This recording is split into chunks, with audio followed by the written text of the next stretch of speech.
Hey friends, and welcome back to my channel. If you're new around here, I am Megan.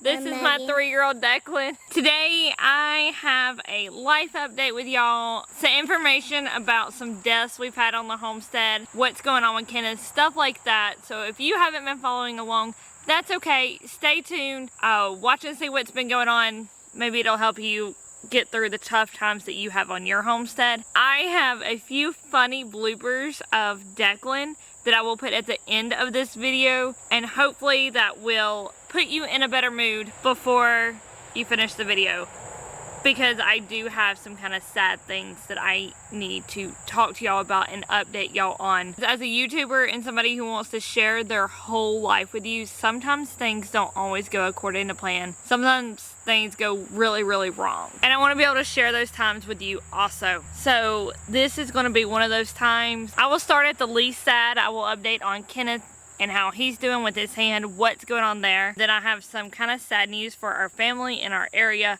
And then I have two, not one, but two deaths to discuss with you that occurred on our homestead in 1 week, because we don't have enough going on right now. So I will save the death that is the most traumatic for me and most difficult for me to talk about till the end, because I have a feeling we will need the laughter of Declan's bloopers after I discuss that death, and so I want to be able to give that to you immediately. And plus, it saves any possible waterworks till the end of the video. So first, let's update on how Kenneth's doing. So for those of y'all who did not watch our video talking about being medically off the grid, Kenneth broke his right index finger while moving the goat fencing. He was using a T-post driver to hammer in the ground rod into the ground, and at one point during it, the T-post driver went beside the ground rod. You know, he's just hammering away, not paying attention, and his finger got caught between the T-post driver and the ground rod, and it basically broke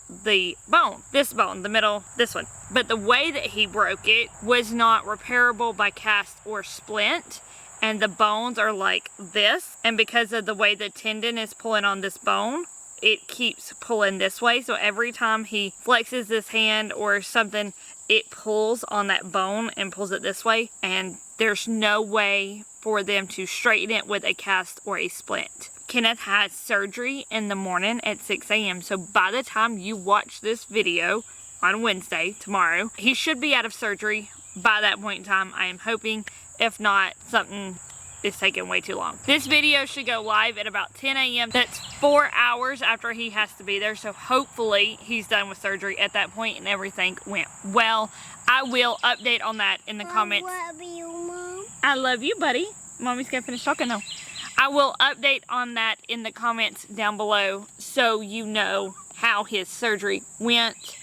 We don't know what to expect, except for they're putting pins in his finger, and it will be 3 to 4 weeks after that before it's healed. So that's the first bit of news that is actually somewhat good that I'm sharing with y'all today. The next bit of news, I debated on not telling y'all because it's more of a personal nature, but I have a feeling it's something that may influence our homestead channel over the next few months in some way or another. So I'm going to go ahead and put it out there and let y'all know what's going on and what stressful moments we're going through right now, because we're here to share our whole life. So for those of y'all who have been following along, when we first started our homestead channel, I was working as a travel nurse. I left the nursing field at the end of October 2021 and become a full-time stay-at-home mom homesteader at that point. Neither of us went back to work until May. So Kenneth was a stay-at-home dad, I was a stay-at-home mom.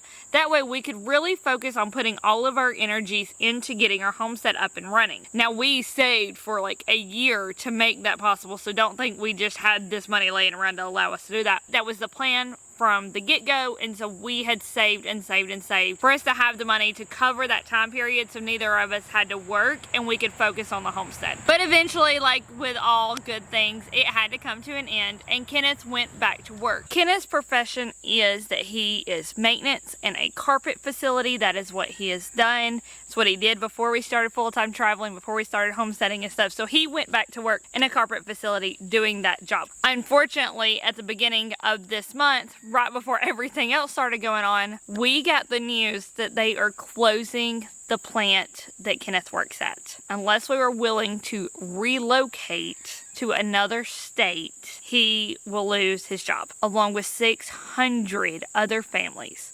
We are in a very rural location. There's not that many job opportunities out here, and now 600 people are out of a job. Now, Kenneth has skill because he's had skills he's learned on the job. He can weld, he is maintenance. I mean, he can work on different kinds of boilers, chillers, you know, air washes, stuff like that they do in his facility. So he has a better opportunity of getting another job than some of the other people in his plant, but it's still a hard blow to be told you're losing your job and they're shutting your plant down. We found that out right before Kenneth broke his hand. And so it was one thing right after another. Sometimes things are hard and sometimes life piles up like that and you gotta deal with it.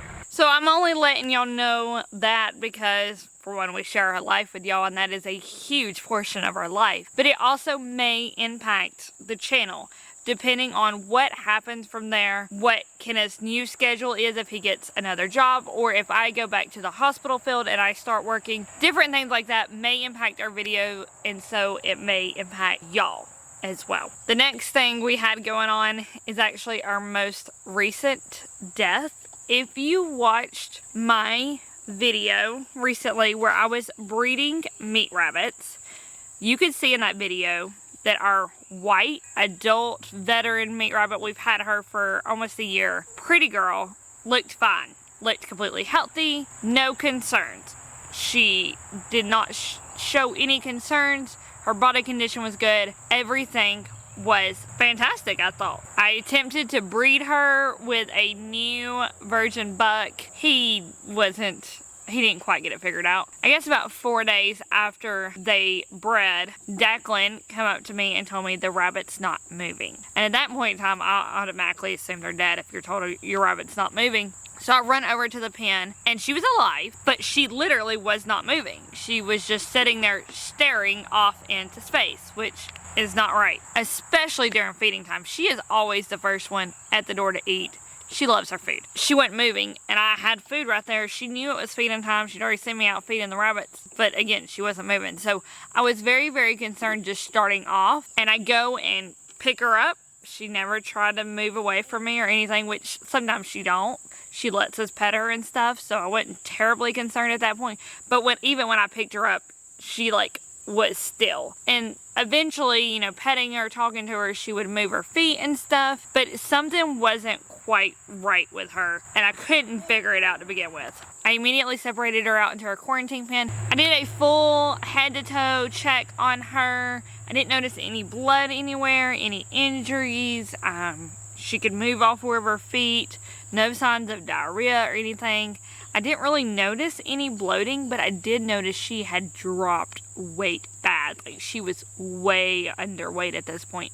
I'm assuming she went several days without eating or eating only very little. She didn't act any different. She continuously ran to the food. You know, I always make sure my rabbits make it to the food, because if a rabbit's not running to their food, you probably got an issue there. But she didn't act any different, nothing. I mean, I was thrown for a loop, but I could tell she wasn't going to make it. I mean, at that point, if a rabbit is showing that severe of signs, it's very, very slim chance that you will get them back. Rabbits are prey animals, and they will hide all of the signs of sickness for as absolutely long as they can, basically until it's too late. So with her to be that sick and showing that many symptoms, I basically knew that it was too late, but I wasn't going to give up trying on her.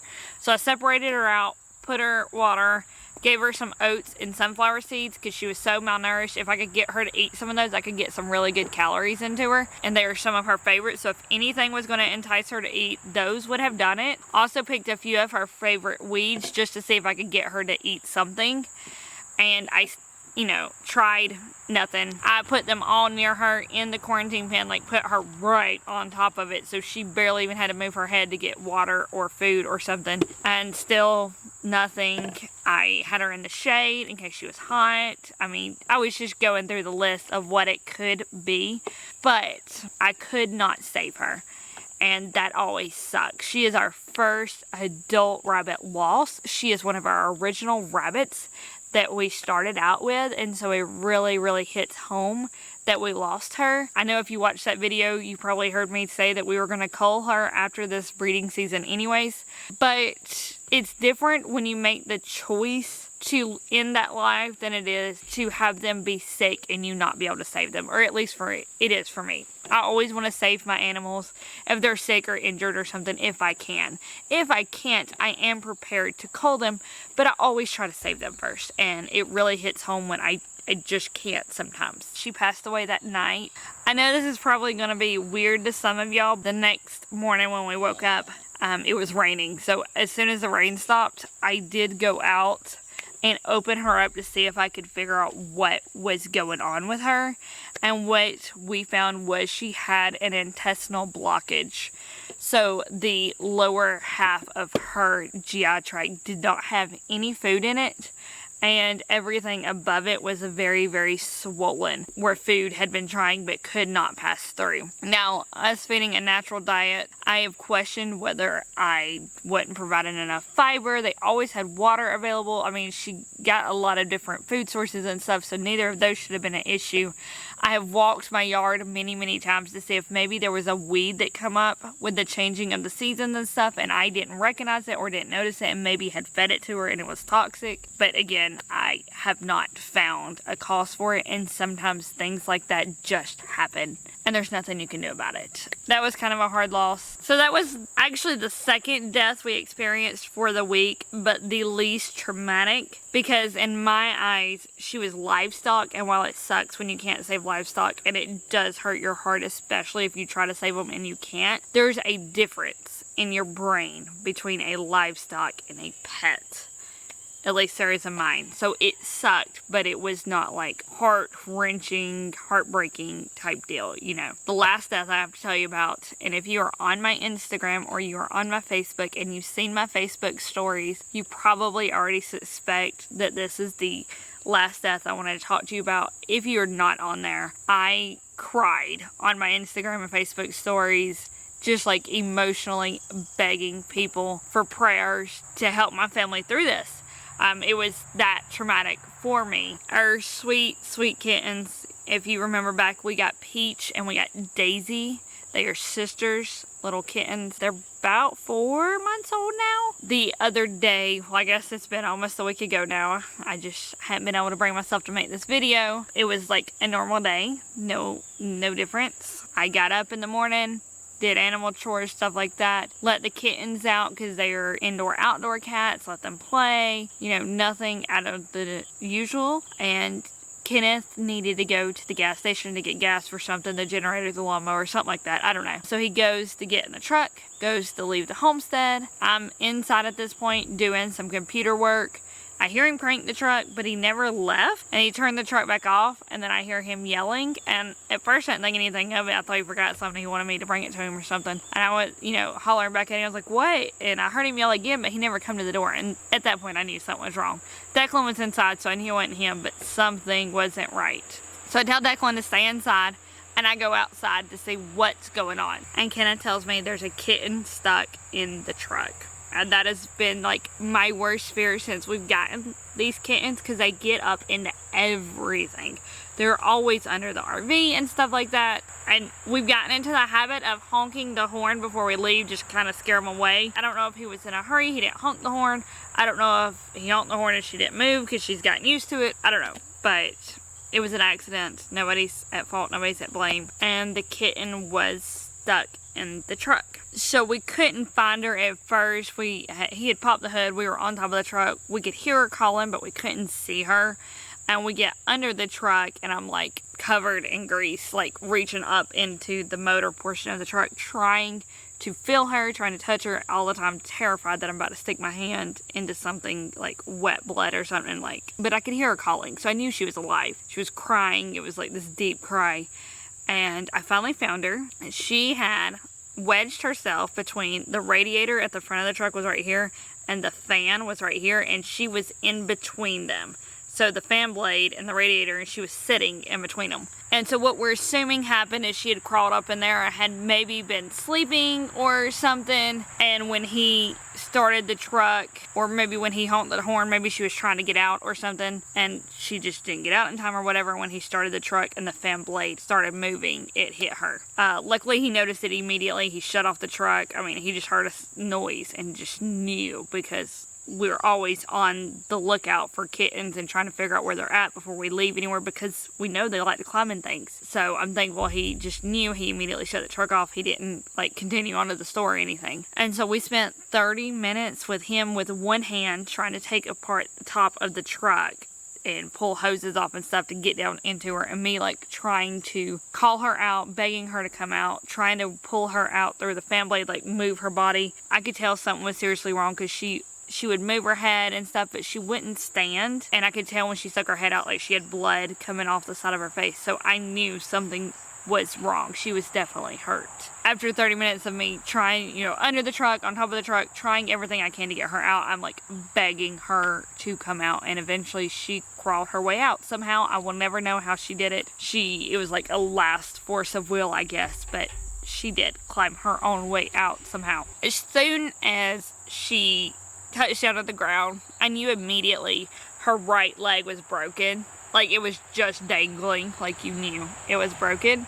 And she had blood on her underbelly and stuff like that. But I picked her up. She was still alive. She was trying to walk. I got her in the cat carrier. I immediately called the vet to let them know we were bringing them in an emergency kitten and what had happened. Kenneth was trying to get the truck put back together, and it was at that time that I just picked up my phone, went to my Instagram stories, because it connects to my Facebook stories, so I could do one thing at a time. And I basically just begged people to pray. Kind of said, this is what happened. I don't know if she's going to make it, but we need your prayers, because this is my 3-year-old's kitten. Like, yeah. We rushed her to the vet. They did x-rays. They sedated her for the x-rays, and the doctor said, basically, there's nothing we can do. Both of her front legs, the bones, were basically destroyed, and the best bet would have been to amputate, but you can't amputate both front legs and give a cat a good quality of life. So while she was sedated, we went ahead and had them euthanize her, so she never woke up. She never felt pain again. She just went to sleep, and she stayed asleep. They did give us the opportunity, and Declan the opportunity, to tell her goodbye before they put her to sleep, and to give her a kiss and tell her we loved her. But it was not an easy death for any of us. It's still not easy for us. We do still have her sister Daisy, and her and Declan have been inseparable over this past week. I think they're kind of bonding together in their grief, because she misses her litter mate. She's never been without her until now. And thankfully our dog Chance has stepped up and has started playing with Daisy and stuff, so she has a playmate besides Declan. So we're very, very thankful we have those animals in her life to influence her and to be there for her during this time. Animals. I just call my child an animal. Kind of changed things on our homestead, and she's not allowed outside except for on days like when we're not gonna leave. We don't plan on leaving, then I'll let her out. But if we have plans to go somewhere for the day, whether it's church or grocery store or something, she doesn't get to go out until we are home for the day. It sucks, but I just don't know what else to do. She immediately started trying to climb back up under the truck. I did not learn a lesson from everything that happened, and so I don't know, I didn't have any other option. Our month of August has not went the best. The only truly great portion of this month is my book went on pre-order. I'm looking forward to September. Hopefully a new month brings better circumstances for our family. But now you are up to date on everything that has happened this month. And after all of that bad news, let me roll the bloopers of Declan to make you laugh. Really? Are you taking pictures of the camera? Yeah. That's his camera, guys. Hey, friends. Hi, friends. Welcome. Hey, friends. Hey, friends. Hey, friends. Mama, are you talking to the camera? Yeah. Okay. This one. Okay. This blue one. Can we talk to Mama's blue one? No. And take my brain. Hey, friends. Hey, friends. Okay, can you go play somewhere else while Mama finishes the video real quick? And then I'll make you dinner. No. I want to play in the dirt. Then Okay. to make dinner. Okay, well you go play in the dirt then. Megan. You're Megan. Yeah. I thought you were Declan. I'm not Declan. I'm Megan. I'm working. Are you saying hey to Aunt Morgan? Yeah. Okay. A camera? What is this? So today I have, okay, he has to go. Okay. I hope you enjoyed my tale today and the bloopers of Declan. At least we ended on a better note, right? So I will have a homestead video tour coming out on Saturday so y'all can see how much our homestead has changed over this year. But for today, friends, that is all I have for you. So until next time, bye. I will see you later.